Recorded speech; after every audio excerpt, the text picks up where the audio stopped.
Hello, my name is Connor. And I'm Jason. And you are listening to the Amazed and Perplexed podcast.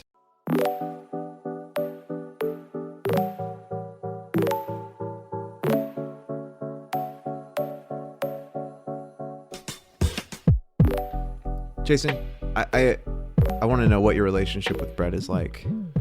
Bread? Yeah. Oh, it's got, I don't know how you could define it as anything other than unhealthy. I thought you were gonna start waxing like poetically about the. No. I'm in a zone of life that every time food is mentioned, I mean, it's good for me. It's not good for me. And then how bad is it? And then once I say something's bad, I'm going to totally have a bowl of it tonight or a plate of it tonight. Oh, a bread bowl sounds really good. Bread bowl does. Bread bowls are legitimately the greatest thing ever. It's amazing. Ever done. Anyways, I brought it up. I think it's fascinating. We're having this conversation about the bread of life, and then thinking about these people. And the connection that they have with bread, like in our modern age, we are not subsisting on the same basic three foods as as these people would. So like our relationship is a little bit different, the religious significance around it, and we have our own things wrapped up of eventually in the Last Supper and if you're listening to this, there's a good chance you have your own preconceived notions about bread, and hopefully Jesus played a part in it. But I think it's funny because you and I both have somebody in our life. I was hoping you were going to. I'll talk. I love bread. Bread's the greatest thing ever. Some of my fondest memories as a child are me and my grandma like kneading bread dough, making different kinds of bread. I would balloon up to 1,000 pounds if I indulged every time I thought of bread. I would be dead by now. And yet, maybe it's a twist of fate or God's providence in saving my life. I ended up falling in love with a woman that is deathly allergic to bread, who has celiac. Mm-hmm. And so my relationship with bread is kind of funny. And you have somebody in your life that also is two people. Yeah. That cannot have the beautiful gluten in their lives. Right. And so there was no necessarily like spiritual significance that I was going to draw out from it, but I live a very funny daily life where, like for instance, when I make a quesadilla for my daughter, a lot of days for lunch, she prefers flour tortillas as opposed to corn tortillas, but that's very highly allergic. And so I'm always constantly thinking about what surfaces are now clean with the right kind of bread and what surfaces are not.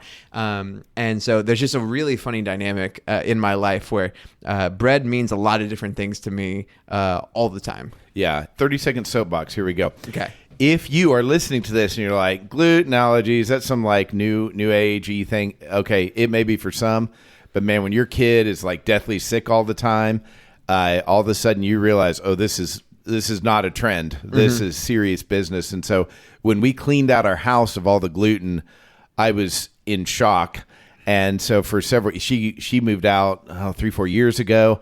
And there was that sadness, and then the instant thought of, "Yay, I can eat bread again!" And I love the idea of Julia walking out of the house for that last time as she moved out, and then like her like driving back 15 minutes later, like, "Oh, I forgot this one thing," and you're like bathing in baguettes. Yeah, exactly. Oh, a truck is pulling up as she's leaving.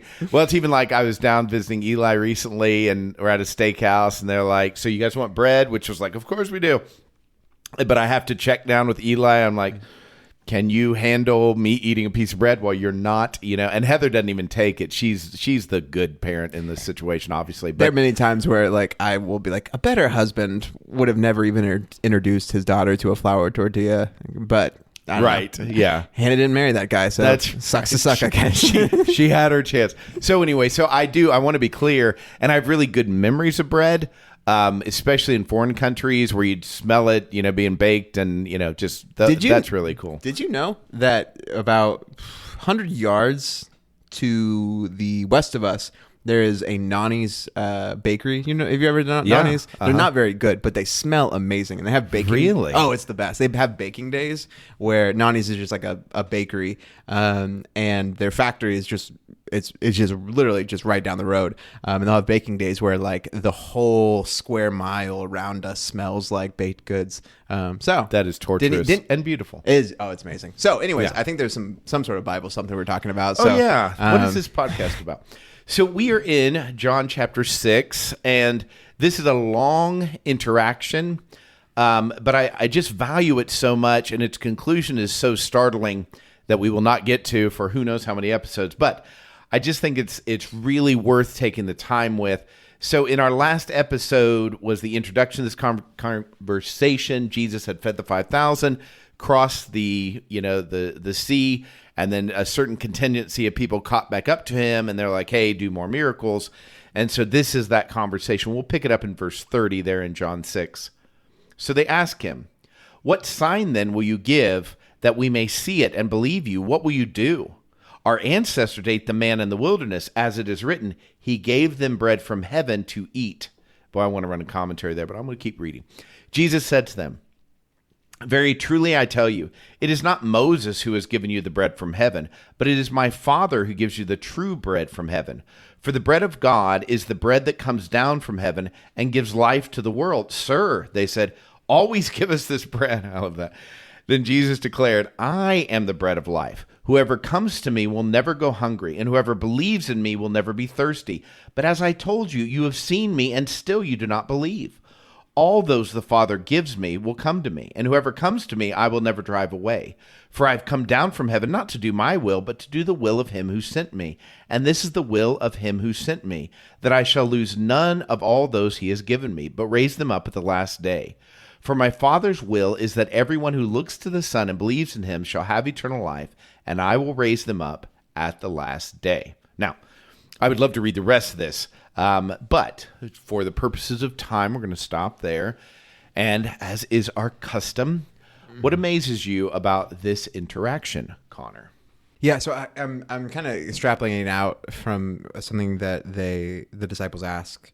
They ask, what sign will you give? What will you do? And then it goes on to talk about our ancestors ate the manna in the wilderness, as it is written. He gave them bread from heaven to eat. I think about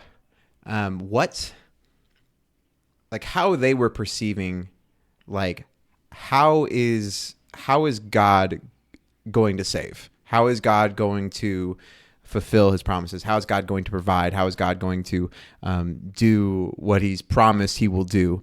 And they clearly, we can't be brought up enough, but we probably do it plenty of ways. It's very Jewish men, and they have a very, steeped in the scriptures, Jewish perspective.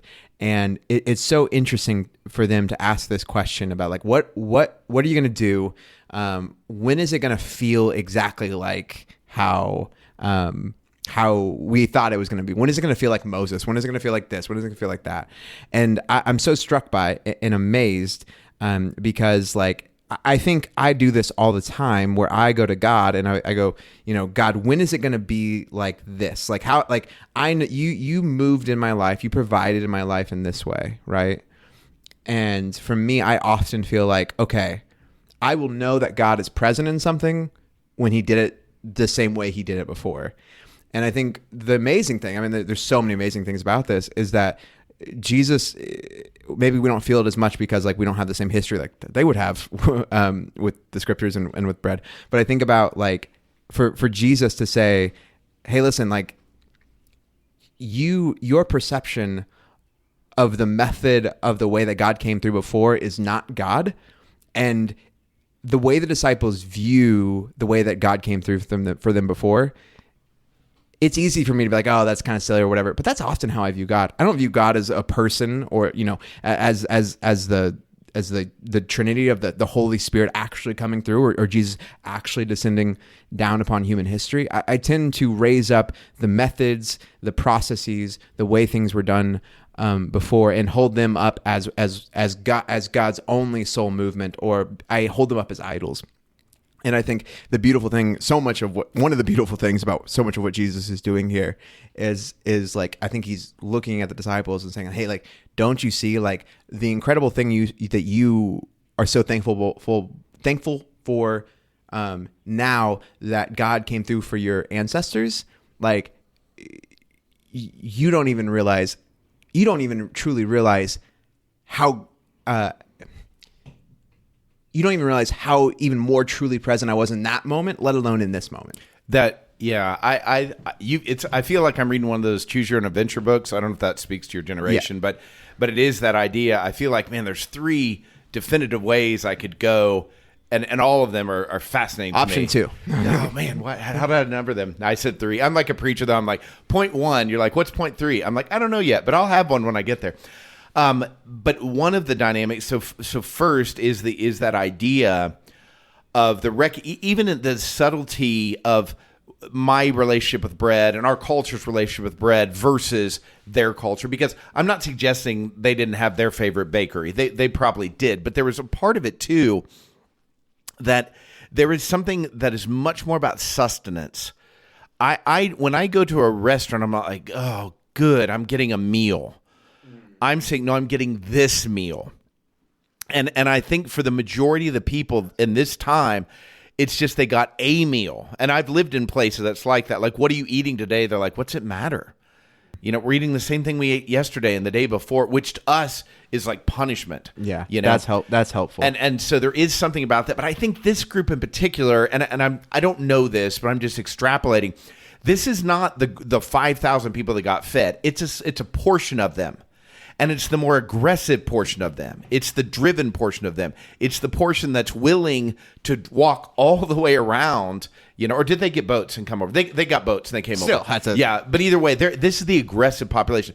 And they're challenging this rabbi that on one hand, they're like, we know you do miraculous things. We want you to do more miraculous things. But they're also holding him accountable. So these aren't your passive people.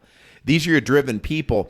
And the sense of motivation is they're looking for a way out of Roman oppression. Mm-hmm. You know, now I'm not suggesting every Jew wasn't, but it's like today. There's a contingency of people in our country that believe Trump is just a bad president and a threat, like an existential threat.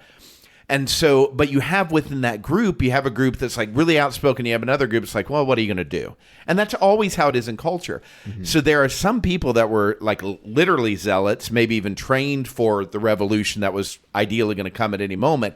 But the vast majority didn't want Roman rule, but they're like, what are we going to do? You know, I'm just a guy, you know, kind of thing. And so these are the more aggressive of those people, and they're pushing because of and I feel like we've talked about this in somewhat, but the idea of having a king that could mass produce bread. Oh yeah. You're going to win that war eventually, because so many of their wars were attrition and just brute force. You have sheer numbers, but especially if it lasts a long time, who can get the resources to stay alive while they're fighting this war? Well, man, that we're not even talking about them healing. Yeah. You know, it'd be fantastic. You go out, man, how many would lose today? Well, doesn't matter. 0. Yeah. Because he raised the 40 people that were killed and healed the 70 that were injured, you know? So this is a really, we're talking, and I guess this is the main thing for me and what really blows us up. Maybe this is a thing that does amaze me. Jesus is interacting with people that church and state is fundamentally one thing. And I'm a person that was raised that church and state is 2 different things. Not simply because you have people that say we got to separate it because of the way this, precedent is or whatever, but simply because I think state is so dirty and so unredeemable. That's what I think about politics and maybe some general thought of the world, that I don't want them merged. You know, I want to have a subset. I want to have a place I go where, these are my people, and then I want to invite as many people as possible into that. But that's a deficit, I think, in my mind, that because intellectually I know God is God of all of it. And yes, the devil is for a brief time a prince of this world, and he has abilities and some level of power, but God is so far over him. I'm like, I don't want to even think about how do I convert the systems, and they are really thinking that. And I think this is the amazing thing for me then. The fact that these words still speak to me and they spoke to them. Now, to be fair, they didn't understand what he was saying. And that's why this ends up in this really brutal thing Jesus says, 20 verses from now. But that's amazing to me that Jesus can speak words that would have impacted them so differently. And to me, I'm thinking of this almost all spiritually, and they thought about it almost all physically.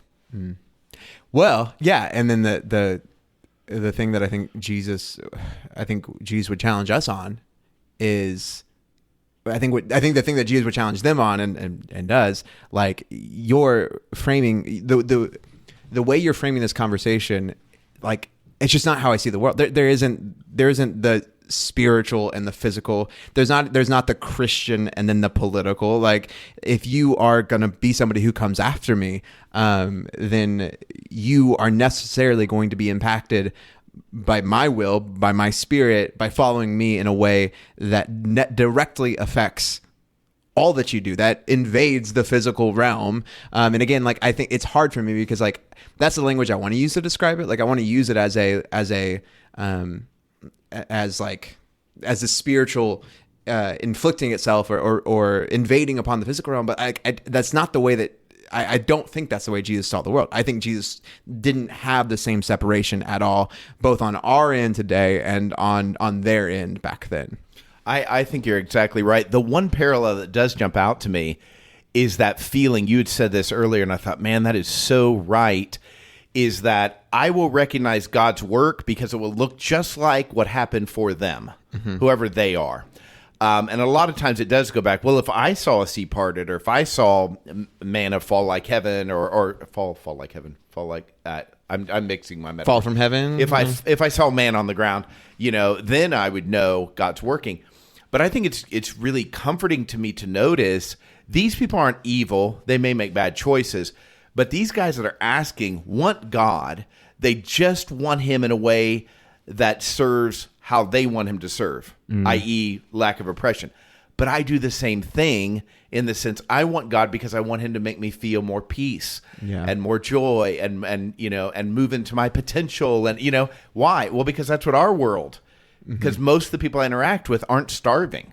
I had a long conversation with a homeless guy yesterday, and his primary thing wasn't food, and I'm like, I'm not suggesting we think about the world the same way, but even in that conversation, that even our most poor don't think about food like they thought about food, about back how in the average person thought about food. Yeah, the average person thought about food. And so that idea of I spiritualize all of this, and Jesus would be saying, that's good, but now I want you to apply it to all these real world situations, Sure. But that idea, and this, I got off track there a little bit, that idea that I am waiting for God to do something, I love knowing they were doing the same thing. With Jesus even present, they were like, when's God going to do something?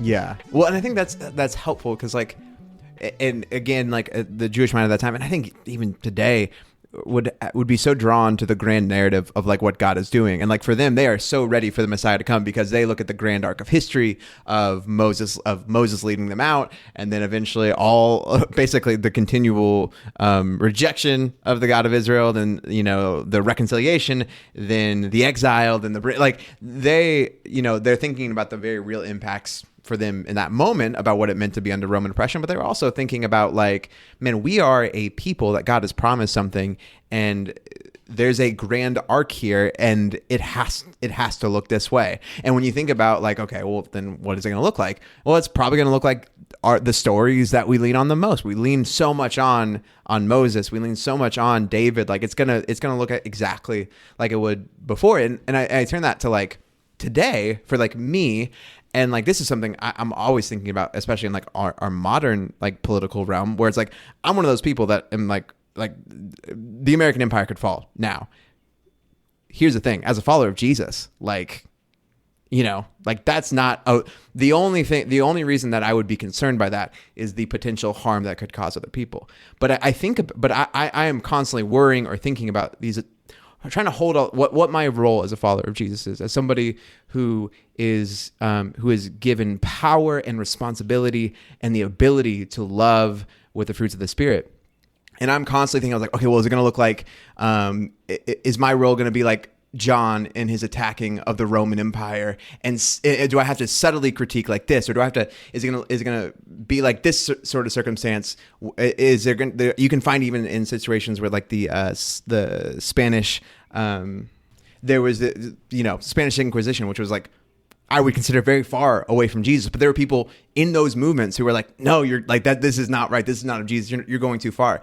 And I find myself, like, being like, it's so easy to choose not to love in a current moment because I am so caught up on, well, what part am I playing in history? What part am I, like, what is this? What is the grand arc of all this is doing? And I think oftentimes what God would say to me is like, yeah, there's a grand arc of history and the kingdom of God is here and it's, being fulfilled. But like, Connor, your job is not to change the empires of this world. Your job is not to orchestrate the bending of all these empires to the end of history. Your job is, there's a person in front of you, there are people in front of you, the people that you are that I have put in front of you to love, and that is enough responsibility for you. That is plenty for you. And so, like, one, there's like the rest in knowing, okay, like, hey, let's take the pressure off. In the same way Jesus might look at them and be like, you're concerned with all these bigger things. Like, let me tell you, like, I am offering something to you so much better than the concerns that you want to live off of. And I think Jesus probably say the same thing to me. Yeah. So this is interesting because as I'm processing what perplexes me, it's like almost the opposite of what I commended Jesus for a few minutes ago. And it's that idea of, and it has to do with the very thing you're talking about this communication to them. It's this, I'm trying to figure out how do I say this most clearly? It's the idea that how can I be satisfied when I have this amazing news? It seems irresponsible to me. Like if I heard somebody else doing this, and we've said this many times before, if you and I were on a mission trip, which our whole life is a mission trip, but if we're specifically saying, hey, this week we're going to reach out to this population here in Tulsa, and somebody comes to me and you overhear them say, I want eternal life, and I'm like, have you kept all the commands? I think you'd immediately be like, what? And then I say, and they say, we did all these commands. I'm like, great. Sell everything. Now, if we're dealing with homeless people, whatever the corollary is, to that. But it's like the idea of sell everything and then you can get eternal life. I think you would have confronted me. Mm-hmm. At the very least, you would have pulled me aside separately and be like, I think you need to go back and clean that up some. Why is Jesus? I mean, there's something beautiful about this, poetic about this. I am the bread of life. Whoever comes to me will never go hungry. Yes, it's true. Only through, because we've been talking about how he's bridging, it's both physical and spiritual. But then he makes this spiritual point of, I am the bread of life. But you're like, wait a minute, that's, what's the word? I immediately Shawshank Redemption. I'm not recommending it. It is my favorite. It's a great movie. But it is that idea where he's like, you're being a bit obtuse. But it is like, Jesus, why not just say, I get it, you're hungry. Do you understand? There are two levels I'm talking about. And I did give you that physical food, but you got to understand from my perspective, the spiritual is what I'm wanting from you. I'm wanting you to get this. And this actually just keeps escalating. So knowing where this is going, this is especially a big deal. But there's part of me, if I was Jesus's evaluator, I would pull him aside and be like, you got to clean up your message. I have said in many settings where people are practicing preaching, and then later I'm like, okay, here's what you need to do. But if somebody got up and talked like this, again, he's claiming to be the Son of God, and that doesn't work unless you're the Son of God, which means to them, and that's why they'll get upset in our next episode, but it's like it means blasphemy, But still, it's like, do you not understand that they are going to miss this? And they're going to miss it. Like, again, we go out and you're preaching and you preach some stuff and everybody leaves at the end and saying, we're done. And then the people we brought with us were like, are you done too? You know what I mean? And like, maybe, Then I'm like, you need to clean up that message. And this is a perpetual problem I have with Jesus. And I guess I'm assuming he's right. That's the part. I don't know what to do with this. I know what to do with it in terms of Jesus is the bread of life for me. Yeah. And I love that poetry and I love the signal. I don't know what to do with the fact that I feel like if it was anybody else, I'd be like, you're being intentionally difficult to understand. So if Jesus was sitting across, I think this is like, because we live in such an individualized society and our needs are so different, I'm going to personalize it to you, but it can be both of us. if Jesus, and again, there's certain connotation around bread and big spiritual significance, so I don't want to like diminish that and just be like, oh, this is just an example that Jesus is using for them. But if Jesus was sitting across from us and we're having this conversation, like what do you think Jesus would use to get the same point across to us? Like if Jesus is looking at you and me, and we're like, yeah, but Jesus, like, you came through in this way or that way. What about the bread? Like what's our bread? I would say certainly for me, it's peace. Mm-hmm. And in an anxious society, so you had a food deprivation society that they were dealing with, and it really unpredictability on when you're going to get food. For us, it's an emotional deal. Like we're on this, we have this huge, just like we're having a famine of peace. You know what I mean? And I think Jesus would say, look, you keep asking me for peace. I am the peace. Mm. You don't get, I'm not divvying out commodities here. I'm divvying out me. So it's fundamentally the exact same problem. Like you had said earlier, we worship the system or the process, meaning I ask for A, you give me B. That's how it's supposed to. Well, then what happens when I've asked for A, the infertile woman, who's asked to have a baby for years and believes that God could do it at any time, and he never does it. And she's that persistent widow. She keeps asking, doesn't do it. And Jesus is like, what is it you want from a baby? Well, ultimately, you want fulfillment. You want a sense of something bigger than you. You want somebody to love you.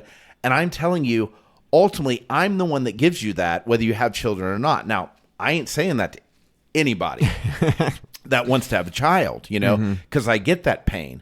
And we were afraid we weren't going to be able to have children because of just the miscarriage and things we had. But it is that dynamic of Jesus saying, do you understand everything you want is found in me? Mm-hmm. So he's still making the same point. And I think, no, I am asking for Jesus when I ask for peace. But I need to be honest with myself. Sometimes I just want the peace. I just want the joy. I don't need Jesus' critique. I don't need his perfection. I don't think I do. I don't need the fullness. I don't need the person. I don't need I don't need a Lord. Yeah. I just need the blessing of having a Lord. Yeah, that's really helpful, especially thinking about like your example of the woman desperately praying for years to have a baby, and thinking about like there's a like, again, you set it up really well, where there's a woman who's really asking faithfully, who's being who's doing that sort, who's praying for that sort of prayer in the best way possible. But then thinking about somebody in this situation of these people hearing Jesus say this, of how offensive that would feel, and how, and again, I could see your perplexion, where it's like, you don't, if we had this sort of similar interaction, and Jesus said, and I don't think he'd say exactly like this, we can't know for sure, but he said something similar in a vein to a woman who was barren, you'd be like, I think we can get a sense a little bit of how that would feel. And I think the hard part for me as a follower of Jesus, because so many of these direct examples we get, I don't have, like, maybe this is why it's so perplexing for us that Jesus acts like this. It's because we are so far away from so many of the specific examples he gives to being as offensive as they were meant to the people that they were directed at. And I think, I think, and maybe that's an obvious statement. I don't know, but I'm wondering here, where if Jesus was to like be sitting here, with a third mic, we'd give him the best mic out of the three. He always gets the best. He'd get the best mic. If you're just sitting here, like, and we were like, geez, we're just really perplexed. Like, why would you go into this way? Why would you do that?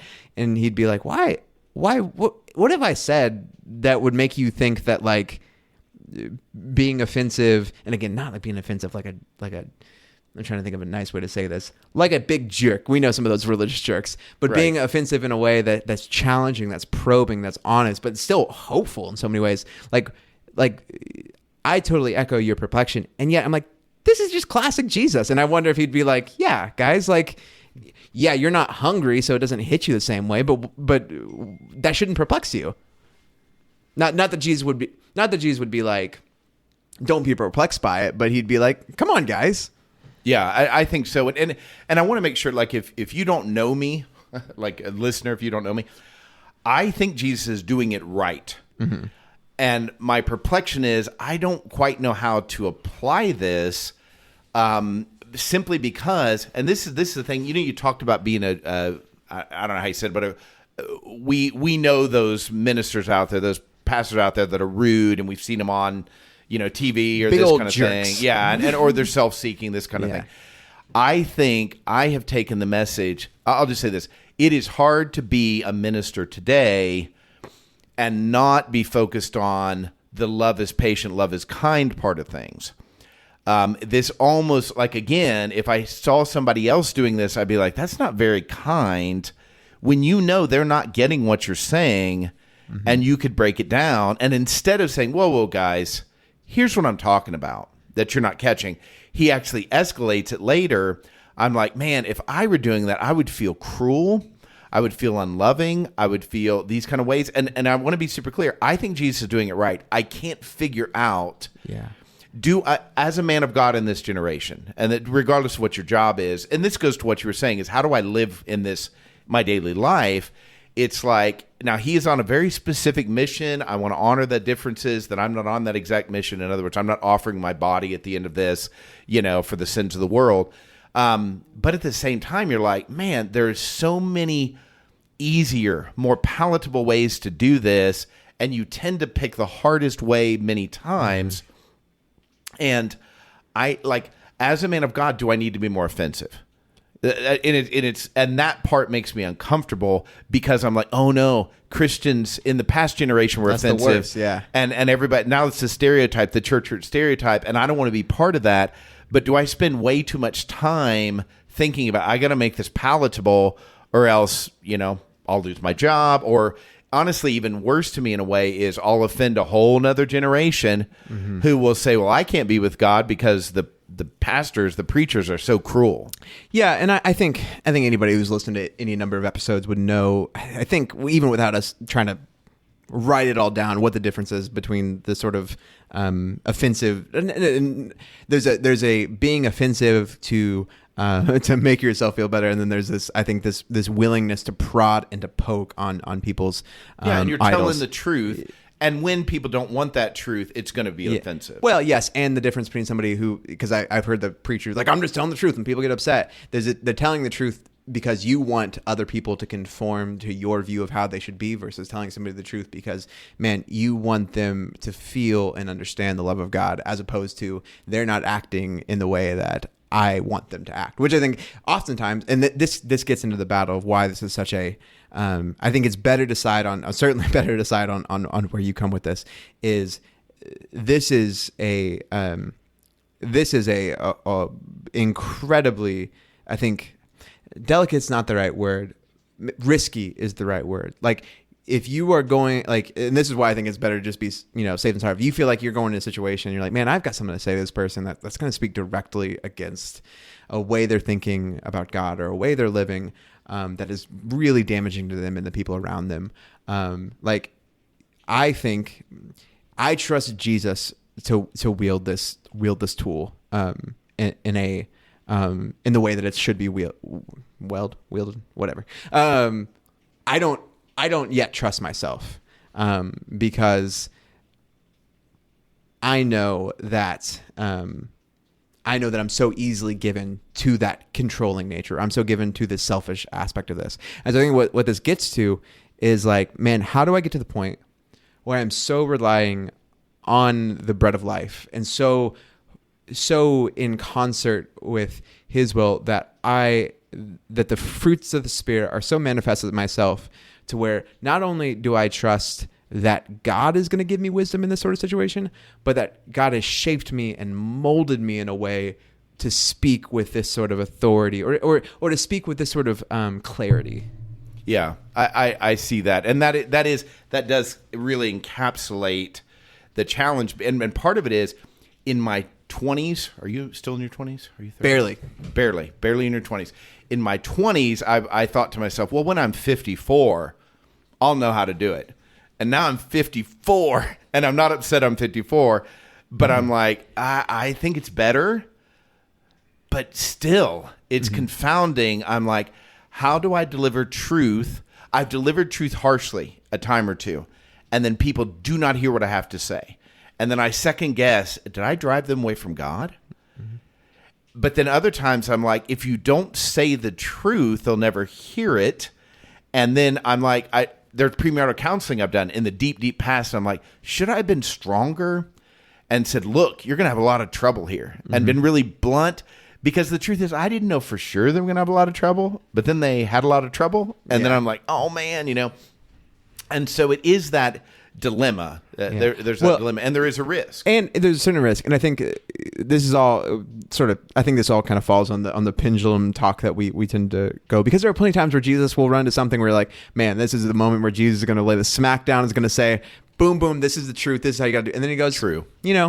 Go and sin no more. And then just walks away. So, this isn't, again, I think this is the same sort of dynamic where people are like, well, Jesus flipped over tables, so that means I get to be an a-hole. Right. Exactly, like that sort of dynamic. And that's certainly not the case. Anybody who, again, if this is your first episode, like, we're not those people. We're not those followers of Jesus. But in our attempt to run away from so much of the harm that those sorts of people have caused, where I think we are, this is something you speak about in a different realm, but I think it's so helpful. We are inadvertently taking a tool off the table that God could use in our lives and for the people around us. Yeah, and because I said it, it must be true. It must be true. No, but it is true. That is right. Yeah. Well, what's funny, I think in that specific example I remember exactly what you said, and this is just the funny thing about God. You said something when you gave that analogy to me. I 100% disagreed with you on what you're doing, but now in this area, I'm like, yeah, that totally makes sense. I get it, and I'm like, I see the wisdom, and that's just one of those funny life things where God wants to bring all that back around for His good. That pesky God. So, what do you find? In all respect, you're quite pesky here. What do you find perplexing? Yeah, so I think this is one of those things that while we were talking, there are several things that I was like, oh, that's what perplexes me, and then would move on, and some of them I remember, some of them I don't really, and so I'm left in a weird state because there's so many different things that popped into my mind of I wanted to just poke and prod at myself to kind of wonder about. But here's where I'm coming at right now in 37. All those the Father gives me will come to me, and whoever comes to me I will never drive away. And like, I get what Jesus is saying here. Like, I get it. I think I understand what Jesus is saying when He says it here. But then I'm also like, it seems at points like you're trying to drive people away. Now, again, like, what dynamic, the Father brings, like, I trust Jesus. I completely get it. But I'm just so perplexed. There's so many times where I read thoughtful, like academic works on the Jewish mind of this day and age, and then compare and contrast it to like my upbringing in the faith. And don't be wrong, I don't want to besmirch my upbringing in the faith. I think God is working through the old church lady that taught my Sunday school class, who didn't know a lick about Second Temple Judaism, in the same way that he's working, worked back then. But even still, as I attempt to be blessed with a lot more nuance in these things, I'm just like, there's so much to untangle here. Like, this is one of those circumstances where I see where Jesus, the way He phrases things and the way He's working through and talking through these things, where I'm like, man, like, I talk all the time about wanting to be like Jesus, and I think that's my prime drive, is to be like Him, to love like Him, and act like He would act if He was a barely, almost gone, into his 30s, past his prime 29-year-old Connor, and yet I'm like, okay. This is one of those ones where I'm in this specific verse where I'm peeling it back, and I'm like, there's something here that like there's some frame in the way that I view the world that's stopping me from being like Jesus or having Jesus' perspective. And I'm like, that's just one small, but beyond the fact that He's Son of God, all the other things, like there's so many perspectives that He has, that He, I don't know, takes for granted is the wrong word, but there's so many things that Jesus speaks, and I trust Him, and I assume He's right because He's the Son of God.